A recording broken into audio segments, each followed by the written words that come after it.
Depuis l'Antiquité, des athlètes ont tenté d'améliorer leur performance par d'autres moyens que l'entraînement.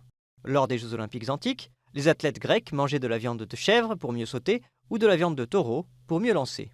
L'avènement du sport de compétition moderne s'est accompagné du développement de techniques de dopage de plus en plus sophistiquées. Selon la discipline, des effets très différents peuvent être recherchés. Des changements morphologiques par exemple avec de l'hormone de croissance, une amélioration de l'endurance en augmentant l'oxygénation du sang avec de l'EPO, une augmentation de la force et de la puissance musculaire avec des anabolisants. D'autres produits permettent d'améliorer la concentration, de lutter contre la douleur à l'effort, de perdre du poids ou, tout simplement, de masquer d'autres molécules. À partir des années 60, les autorités ont mis en place une politique de lutte contre le dopage afin de combattre l'iniquité entre sportifs et protéger leur santé.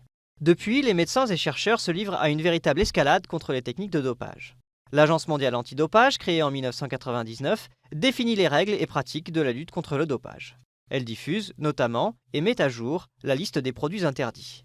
Elle a aussi créé ces dernières années un passeport biologique.